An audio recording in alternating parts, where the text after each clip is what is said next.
Hello everyone, welcome back to Unacademy platform let's crack MP exams. मैं वैशाली दुबे आप सभी का हार्दिक स्वागत करती हूँ। दोस्तों, ये हमारी टीम है जो लगातार आपको लेट्स क्रैक एमपी एग्जाम्स के माध्यम से लगातार क्लासेस दे रही है। दोस्तों, यदि मैं अपने बारे में बात करूं तो मेरा नाम वैशाली दुबे है और मैंने एमएससी फिजिक्स से किया हुआ है दोस्तों। और हम जो है वो पढ़ रहे हैं आपदा प्रबंधन के बारे में, डिजास्टर मैनेजमेंट के बारे में पढ़ रहे हैं दोस्तों। साथ ही साथ इस लेक्चर के अलावा मेरा एक MPPSC pre plus mains point of view से, साथ ही साथ व्यापम पॉइंट ऑफ व्यू से एक और मेरा लेक्चर चल रहा है जहां हम पढ़ रहे हैं मध्यकालीन मध्य प्रदेश के बारे में, पढ़ रहे हैं मध्यकालीन इतिहास मध्य प्रदेश के संदर्भ में। दोस्तों, उस लेक्चर को भी आप जरूर देखिएगा। हम इस लेक्चर में आज जो है वो हमने सबसे पहले हमने आपदा के बारे में पढ़ा है, क्योंकि ये जो पूरा का पूरा टॉपिक है अब इसे 2020 में एमपीपीएससी वालों ने प्री के सिलेबस में भी इसे ऐड कर दिया गया है। पहले ये जो पूरा का पूरा जो सिलेबस होता था वो आता था मेंस में, लेकिन अब जो आयोग के द्वारा जो सिलेबस चेंज हुआ है उसमें इसे एक नए टॉपिक के रूप में डाला गया है दोस्तों। पर्यावरण के ही टॉपिक में डाला हुआ है आपदा प्रबंधन के बारे में। तो अब हम ये कह सकते हैं कि ये जो है वो बहुत इंपॉर्टेंट हो जाता है, जहां एक दिन हम पूरा डिस्क्राइब करते हैं, कॉन्सेप्ट बेस पढ़ते हैं और दूसरे दिन हम उसके ऑब्जेक्टिव लगाते हैं। इस प्रकार हमने ज्वालामुखी, भूकंप और सुनामी को कवर किया है दोस्तों। और हम अब इस लेक्चर में सुनामी से संबंधित और साथ ही साथ ज्वालामुखी, भूकंप और सुनामी तीनों के ऑब्जेक्टिव जो क्वेश्चंस हैं वो लगा रहे हैं दोस्तों। आप अनअकैडमी के इस प्लेटफॉर्म के माध्यम से, साथ ही साथ जल्द ही मेरी लाइव क्लासेस स्टार्ट होने वाली है। मैं आपको बता दूंगी, पहले ही इंफॉर्मेशन दे दूंगी, बहुत सारे स्टूडेंट की मांग है लाइव क्लास आने की। तो मैं दोस्तों जल्द ही आपके सामने होंगी और आपके जो क्वेश्चंस हैं उनका तुरंत का तुरंत निवारण करने का प्रयास करूंगी दोस्तों। अनअकैडमी में डेली ही लाइव क्लासेस चल रहे हैं दोस्तों, टेस्ट सीरीज चल रहे हैं, जहां पर आप अपने अध्ययन को परख सकते हैं कि कहाँ कमी है, कहाँ हमें और ज्यादा जानने की आवश्यकता है, कौन सा टॉपिक हमारा जो है वो कमजोर है। आप हमारे एजुकेटर्स के माध्यम से और पूरी की पूरी हमारी टीम जो है वो इसी प्रयास में लगी हुई है अनअकैडमी के इस प्लेटफॉर्म के माध्यम से कि आपके सभी प्रकार के जो समस्या है उनको दूर किया जा सके। दोस्तों, यदि आप व्यापम का और एमपीपीएससी का सब्सक्रिप्शन लेना चाहते हैं तो यदि आप 1 साल का सब्सक्रिप्शन लेते हैं तो ये है इसकी फीस 7,000 रुपए। लेकिन यदि आप मेरा कोड वैशाली 10 यूज करेंगे दोस्तों तो यही आपको मिलेगा 6,300 रुपए में, मात्र 6,300 में। और यदि आप 2 साल का सब्सक्रिप्शन लेना चाहते हैं जो बेहद ही फायदेमंद साबित होगा, क्योंकि आपको 2 साल तक जो है वो मेरी और मेरी पूरी टीम की जो स्पेशल वीडियोस, प्लस पे वीडियोस, यूट्यूब पे वीडियो तो आपको मिल ही रही है, हमारी जो मेंस पॉइंट ऑफ व्यू से क्लासेस चलेंगी वो सभी आपको है वो मिलेंगी। और 2 साल का सब्सक्रिप्शन है वो मात्र 8,400 का है। लेकिन यदि आप मेरा कोड वैशाली 10 यूज करते हैं तो यही आपको मिलेगा 7,560 रुपए में। चलिए, टाइम को बिना व्यर्थ किए हुए हम स्टार्ट करते हैं। और दोस्तों, आप जो है वो आंसर जरूर कमेंट बॉक्स में लिखते जाइए और बताइए कि आपके कुल कितने आंसर जो है वो सही जा रहे हैं और हमारी जो पढ़ाई है वो सही डायरेक्शन में जा रही है या नहीं जा रही है। दोस्तों चलिए देखिए, पहला क्वेश्चन है कि विश्व की अधिकांश ज्वालामुखी घटनाएं कहाँ घटित होती हैं।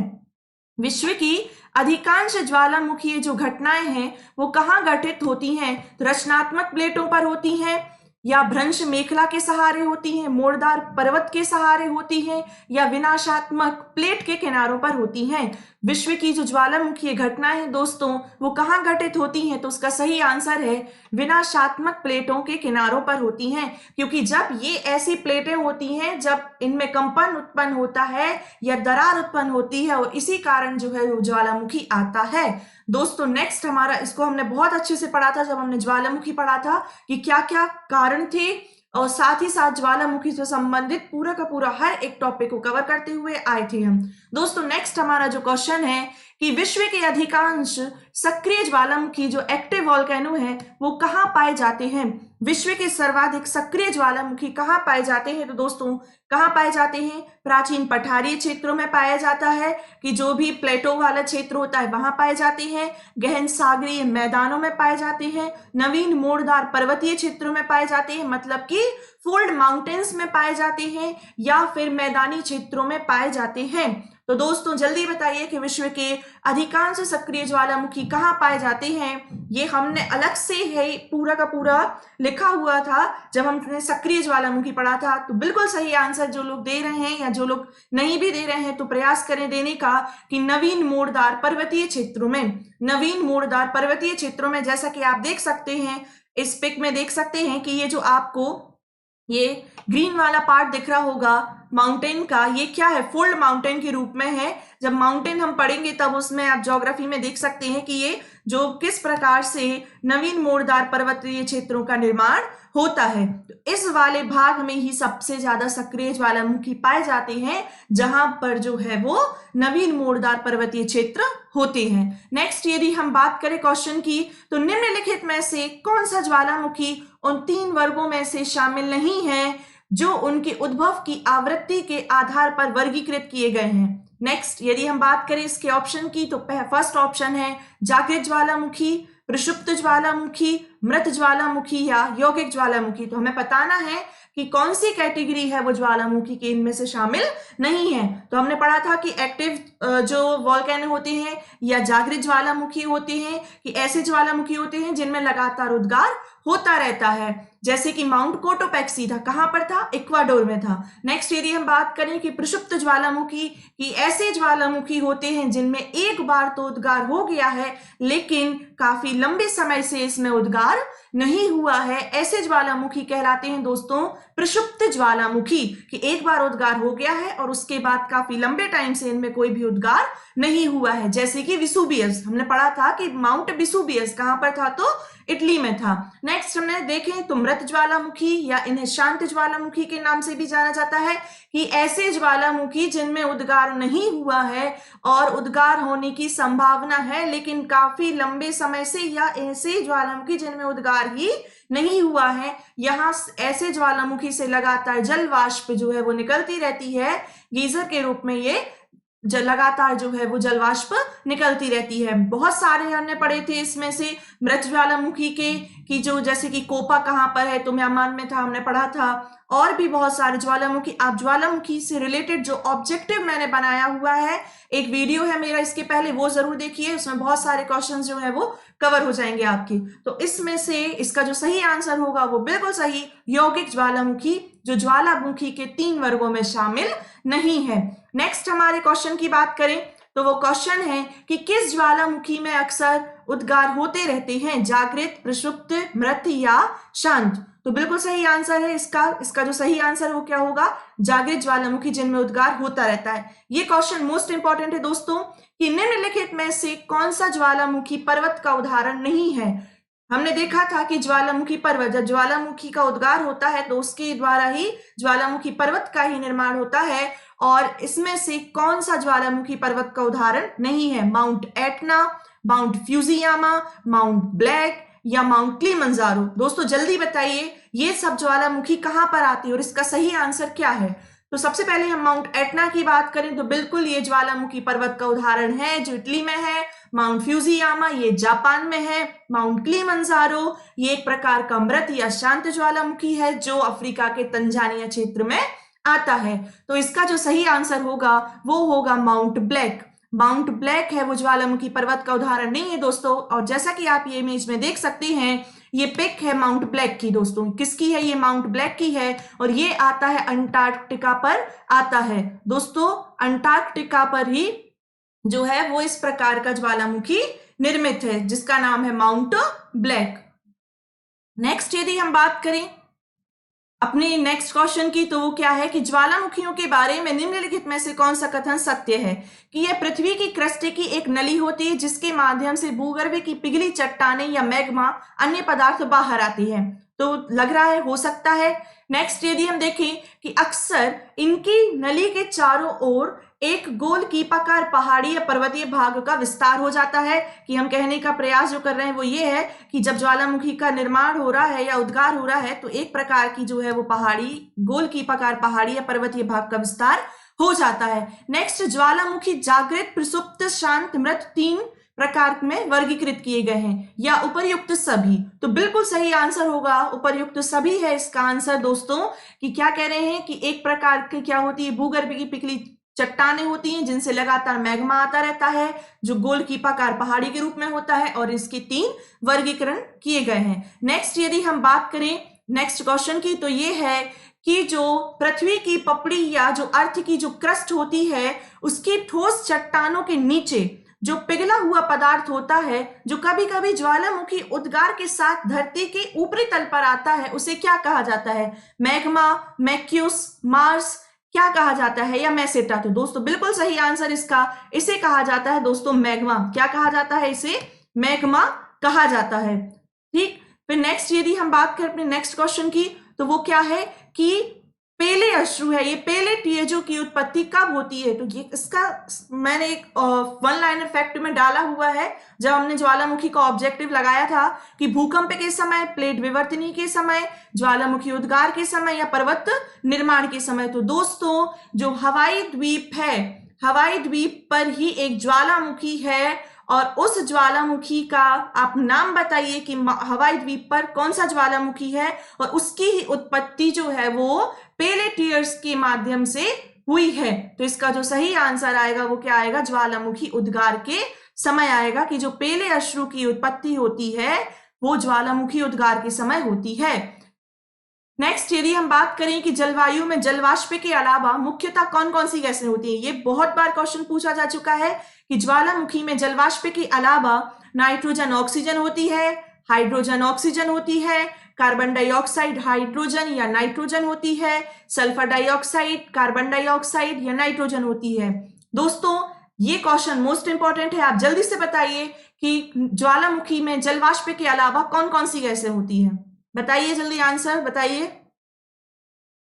कार्बन डाइऑक्साइड होती है, हाइड्रोजन होती है तथा नाइट्रोजन होती है। दोस्तों ये तीनों गैसें जो हैं वो जलवाष्प के अलावा होती हैं, कि इसमें हाइड्रोजन होगी, नाइट्रोजन होगी और कार्बन डाइऑक्साइड होगी। नेक्स्ट जो हमारा क्वेश्चन है कि ज्वालामुखी उद्गार के फलस्वरूप प्राप्त जो लावा है एवं धरातलीय चट्टानों के टुकड़े को सम्मिलित रूप से क्या कहा जाता है? कि जो लावा है और चट्टाने हैं, उन दोनों के सम्मिलित रूप को क्या कहा जाता है?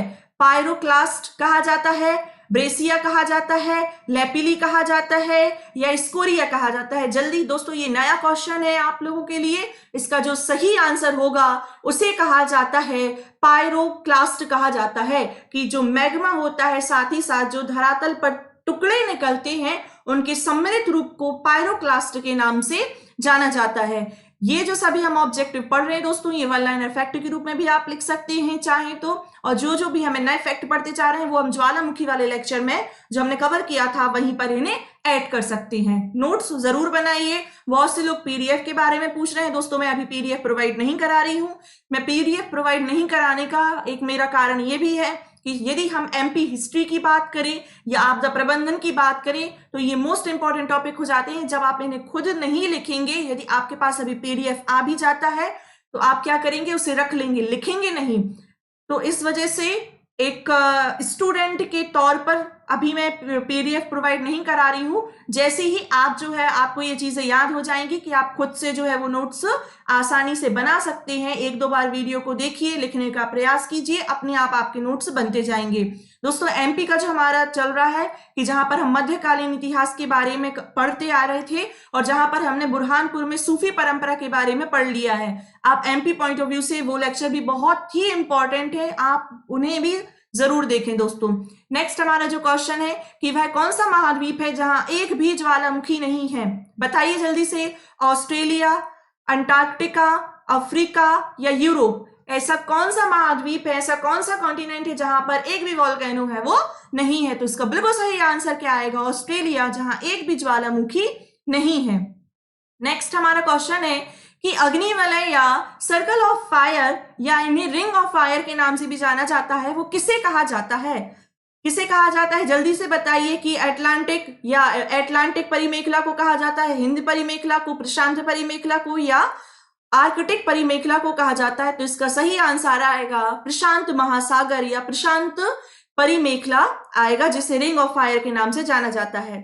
अब बताइए जल्दी कि सिज्मोग्राफी किस का विज्ञान है या किसका मापक यंत्र है? तो दोस्तों बिल्कुल सही आंसर इसका होगा भूकंप। जो हम सिस्मोग्राफी से क्या नापते हैं? तो भूकंप को मापा जाता है। नेक्स्ट हमारा जो क्वेश्चन है कि समभूकंप रेखा या आइसोसीजमल लाइन का जो आकार होता है वो क्या होता है? जल्दी बताइए। इसका आंसर आइसोसीजमल लाइन का जो आकार होता है वो कैसा होता है? अनियमित होता है। जो आइसोसीजमल लाइन है उसका जो आकार है वो नियमित नहीं होता, उसका जो आकार है वो अनियमित होता है। नेक्स्ट यदि हम बात करें क्वेश्चन की तो वो है निम्नलिखित में से कौन सी घटना धरातल पर घटित नहीं होती? तो ऐसी कौन सी घटना है दोस्तों? हमने पढ़ा था कि सुनामी एक ऐसी घटना होती है जो धरातल पर घटित नहीं होती है। ये घटना महासागरीय क्षेत्रों में घटित होती है। साथ ही साथ हमने पढ़ा था कि जब ज्वालामुखी आता है तो वहां पर ऐसे क्षेत्रों में आता है जहां भूकंप की जो प्रबलता है वो ज्यादा होती है। मतलब ऐसा क्षेत्र जहां भूकंप ज्यादा आते हैं वहां ज्वालामुखी ज्यादा आते हैं, जहां भूकंप आते हैं वहां सुनामी आती है। और दोस्तों ये तीनों ही प्राकृतिक घटनाएं हैं, एक प्राकृतिक आपदाएं हैं जिनसे जन धन की हानि होती है। इनको हमने रिलेट करके पढ़ा था कि ज्वालामुखी, भूकंप और भूकंप से ही हमारा सुनामी। नेक्स्ट यदि हम बात करें क्वेश्चन की तो इसका सही आंसर क्या आएगा? सुनामी। नेक्स्ट है कि निम्नलिखित में से कौन सा एक एशिया के पूर्वी सीमांतों में होने वाले भूकंपों का कारण बताता है कि किस कारण से जो हमारा एशिया महाद्वीप है उसके पूर्वी भाग में या पूर्वी देशों में भूकंप सर्वाधिक आते हैं? तो दोस्तों क्या है कि एशियाई प्लेट के नीचे पैसिफिक प्लेट है इस कारण आते हैं, या यूरोपीय प्लेट के नीचे अफ्रीकी प्लेट है इसलिए आ रहे हैं, या एशियाई प्लेट के नीचे इंडियन प्लेट है, या पैसिफिक प्लेट के नीचे अमेरिकन प्लेट का आवागमन है। तो इसका सही आंसर क्या है दोस्तों? इसका सही आंसर है कि एशियन प्लेट के नीचे या एशियाई प्लेट के नीचे पैसिफिक प्लेट होने के कारण क्या आते हैं? पूरा का पूरा जो हमारा पूर्वी एशिया वाला क्षेत्र यहाँ पर जो है सबसे ज्यादा आते हैं। दोस्तों एक स्टूडेंट ने मुझसे पूछा था कि मैम ये सुनामी जो है वो जापान में अधिकतर क्यों आती है? क्योंकि जापान में ही, देखिए इस क्वेश्चन में आप आंसर छुपा हुआ है उसका, कि एशिया का जो पूर्वी भाग है, एशिया का जो पूर्वी भाग है, चूंकि वहां पर एशियाई प्लेट के नीचे पैसिफिक प्लेटें हैं और जिसके कारण भूकंप ज्यादा आता है, और ऐसे क्षेत्र जहां भूकंप ज्यादा आते हैं वहां पे सुनामी भी ज्यादा आता है। तो दोस्तों ये आपको रिलेट करना होगा एक चीज से कि भूकंप ज्यादा आता है तो उस क्षेत्र में सुनामी भी ज्यादा आती है, क्योंकि एशियाई प्लेट के नीचे क्या है? पैसिफिक प्लेट है। नेक्स्ट क्वेश्चन है कि भूकंपों का प्रभाव महाद्वीपीय भागों के अतिरिक्त महासागरीय भागों पर भी पड़ता है और इस कारण से महासागरों में भयंकर लहरें उत्पन्न होती हैं, और लहरों को किस नाम से जाना जाता है? ज्वार भित्ति के नाम से, या सीचेस लहरों के नाम से, सदाशिव लहरों के नाम से, या सुनामी के नाम से? तो हमने पढ़ा था कि जब भूकंपों के प्रभाव से महाद्वीपीय भाग में तथा महासागरीय भाग में एक लहरें उत्पन्न होती हैं जिन्हें सुनामी के नाम से जाना जाता है। दोस्तों हमने पढ़ा था कि जो सुनामी शब्द है ये एक जापानी भाषा का शब्द है जो स्यू धन ना धन मी से मिलकर बना है और जिसका शाब्दिक अर्थ होता है बंदरगाही लहरें। होता क्या है कि जब भूपटल पर भूकंप का प्रभाव इतना ज्यादा हो जाता है कि महासागरीय क्षेत्र में जो है वो लहरें हैं वो 1 मीटर की ऊंचाई तक पहुंच जाती हैं, और इस प्रकार की जो लहरें हैं वो बढ़ती जाती हैं, और इन्हीं लहर को ही कहा जाता है सुनामी। इसको हमने पूरा पढ़ा हुआ था। नेक्स्ट हम देखें कि प्रत्यास्थ पुनश्चलन का जो सिद्धांत है वो किसकी उत्पत्ति करता है? तो दोस्तों वो किसकी उत्पत्ति करता है? जल्दी से बताइए। वो उत्पत्ति करता है भूकंप की। जो प्रत्यास्थ पुनश्चलन का जो सिद्धांत है वो किसकी उत्पत्ति की व्याख्या करता है? तो वो होगा भूकंप, ना कि ज्वालामुखी और भूकंप। उसका सही आंसर होगा भूकंप। विश्व के सर्वाधिक ज्वालामुखी तथा या फिर हम बोल सकते हैं कि भूकंप किस पेटी में आते हैं? तो दोस्तों अभी अभी हमने पढ़ा था कि इसका जो सही आंसर होगा वो प्रशांत महासागरीय पेटी होगा, क्योंकि प्रशांत महासागरीय पेटी में ही रिंग ऑफ फायर है या अग्निवलय है। इसी पूरे के पूरे क्षेत्र में भूकंप सर्वाधिक आते हैं। भूकंप आते हैं तो ज्वालामुखी भी सर्वाधिक इसी पेटी में आएंगे दोस्तों। तो ज्वालामुखी हो गया, भूकंप हो गया, वो दोनों के दोनों प्रशांत महासागरीय पेटी में आते हैं।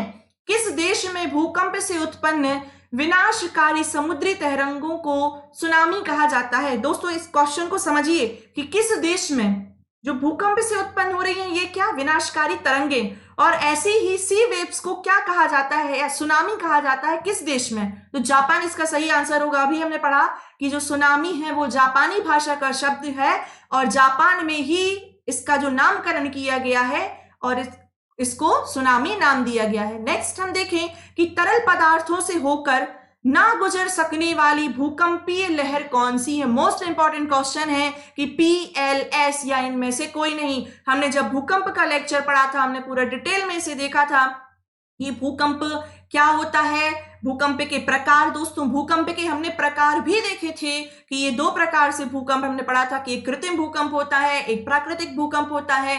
फिर हमने इसकी 3 श्रेणियां पढ़ी थी, इनको 3 भागों में डिवाइड किया था कि P वेव्स होती थी या प्राइमरी वेव्स होती थी, एक सेकेंडरी वेव्स होती थी या ट्रांसवर्स वेव होती थी, और एक हमने पढ़ा था कि जो सबसे लास्ट का पढ़ा था कि सरफेस वेव्स होती थी। जिनमें बात करें हम P वेव्स की या प्राथमिक तरंगों की, तो ये प्राथमिक तरंगें ऐसी तरंगें होती थी जो ठोस और द्रव दोनों से होकर गुजरती थी और ये कैसी होती थी, विनाशकारी होती थी। फिर उसके बाद में और सबसे ज्यादा इनकी तीव्रता होती थी। हम बात करें एस वेव्स की या सेकेंडरी वेव्स की या ट्रांसवर्स वेव्स की, तो ये ऐसी वेव होती थी, इन्हें एस वेव्स के नाम से भी जाना जाता था सेकेंडरी वेव्स को। साथ ही साथ ये कैसी होती थी कि सिर्फ ठोस माध्यम से ही गुजर सकती थी, द्रव माध्यम में ये प्रवेश नहीं कर सकती थी। और इस प्रकार हम कह सकते थे कि जो हमारा पृथ्वी का क्रोड है वो किसका है, तरल पदार्थ से बना हुआ है। नेक्स्ट हमारी थी सरफेस वेव्स या एल वेव्स कहा जाता था इन्हें। दोस्तों यहाँ पे हमें कंफ्यूज नहीं होना, एल वेव्स को ही क्या कहा जाता है, सरफेस वेव्स कहा जाता है। और ये सबसे ज्यादा क्षेत्र को प्रभावित करती थी और सबसे ज्यादा विनाशकारी होती थी, क्योंकि जितना ज्यादा क्षेत्र प्रभावित करेगी पूरा का पूरा, इतना जैसे आप समझिए कि ये हो गया क्या हमारा क्षेत्र, तो इतना जितना ज्यादा सरफेस को कवर करेगी कोई भी भूकंपीय तरंग, तो इस पूरे क्षेत्र में क्या आएगा, भूकंप का ज्यादा प्रभाव रहेगा। तो इस प्रकार से देखिए क्वेश्चन क्या पूछ रहा है हमसे कि तरल पदार्थों से होकर ना गुजर सकने वाली भूकंपीय लहर कौन सी है। तो अभी अभी मैंने बताया कि जो एस वेव्स होती है या ट्रांसवर्स वेव्स होती है वो तरल पदार्थों से नहीं गुजरती, वो सिर्फ ठोस पदार्थों से ही होकर गुजरती है। इसके पहले वाले लेक्चर्स को आप देख सकते हैं। नेक्स्ट हमारा जो क्वेश्चन है वो क्या है कि एपिसेंटर या अधिकेंद्र भूकंप का एक बिंदु है जो किससे संबंधित है। देखिए किससे संबंधित है कि पृथ्वी के अंदर भूकंप के उद्गम स्थान से संबंधित है, या भूकंप उद्गम केंद्र से ऊपरी भूपृष्ठीय बिंदु से संबंधित है, वह स्थान जहां भूकंप का अनुभव किया जाता है, या भूपृष्ठ का वह बिंदु जहां पहला झटका अनुभव किया जाता है। जल्दी बताइए। बिल्कुल सही आंसर इसका क्या आएगा, इसका आंसर आएगा कि वह स्थान जहां भूकंप का अनुभव किया जाता है या वह बिंदु जहां पर भूकंप का अनुभव किया जाता है उसे ही कहा जाता है एपिसेंटर। हमने पढ़ा था कि सबसे पहले हमने पढ़ा था कि फोकस के बारे में कि ऐसा बिंदु या इसी को कहा जाता है फोकस को भूकंप केंद्र, कि ऐसा बिंदु जहां से भूकंपीय तरंगों का उत्पत्ति हुई है या भूकंपीय तरंगों का प्रारंभ हुआ है, कि ये हमारा धरातल और जैसे ही निकल रहा है तो जहां से भूकंप के पहले झटके मिलते हैं तो उसे कहा जाता है भूकंपीय बिंदु कहा जाता है। और ये जो तरंगें जहां से निकली हैं वो फोकस, और जहां पर सबसे पहले पड़ी हैं उसे कहा जाता है एपिसेंटर। आप भूकंप वाला लेक्चर देखेंगे तो आपको पूरा समझ में आ जाएगा।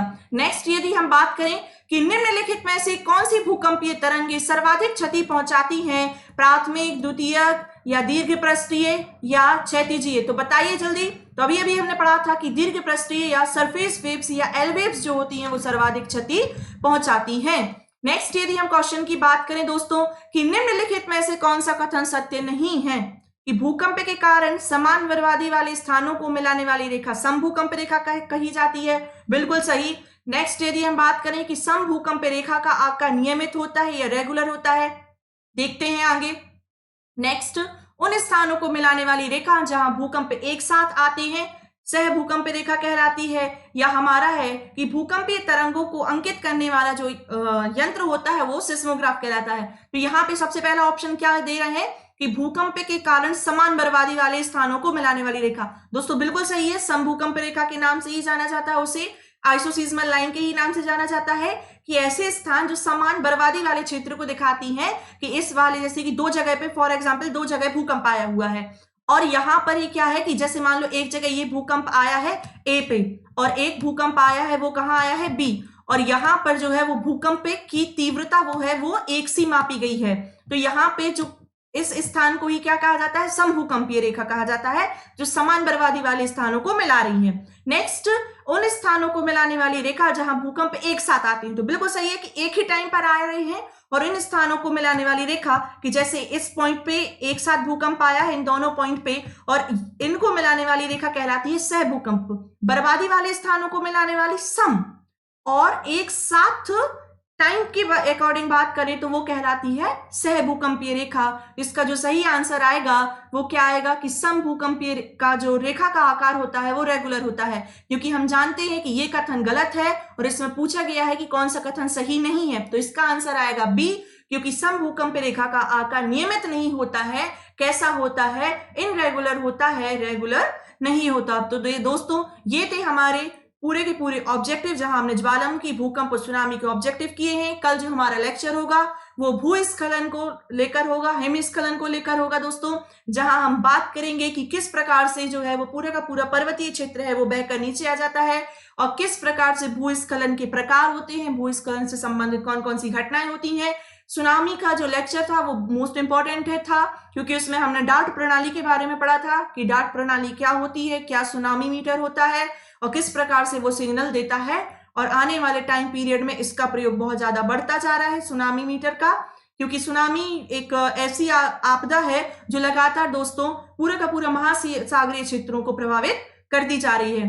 दोस्तों अनअकैडमी का हमारे लेट्स क्रैक एमपी एग्जाम्स के प्लेटफॉर्म पर लगातार आपको क्लासेस दी जा रही हैं। आप मेरी वीडियो को लाइक कीजिए, सब्सक्राइब कीजिए, ताकि आने वाली जो वीडियोस हैं वो लगातार आपको मिलती रहे। मेरा कोड जरूर याद रखिए, मेरा कोड है वैशाली 10।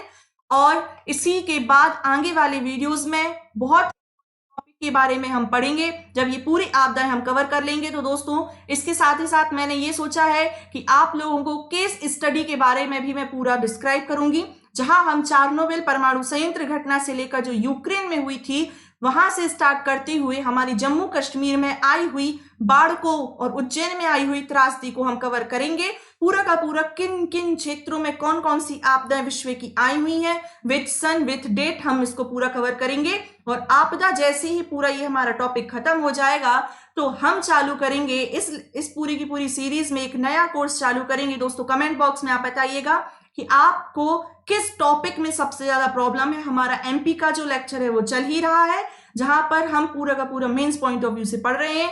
अभी हाल हम जो है वो आपदा की सीरीज को आगे बढ़ाएंगे, लेक्चर को आगे बढ़ाएंगे। फिर उसके बाद जैसे ये लेक्चर खत्म होंगे तो हम एक नई सीरीज के साथ फिर मिलेंगे। दोस्तों घर पर रहिए, सुरक्षित रहिए और मोटिवेट जरूर रहिए, क्योंकि यदि आप जो है वो आगे बढ़ने की चाहत नहीं रखेंगे तो आपको हर चीज में बोरियत होने लगेगी। तो दोस्तों घर पर रहिए और पढ़िए। धन्यवाद दोस्तों।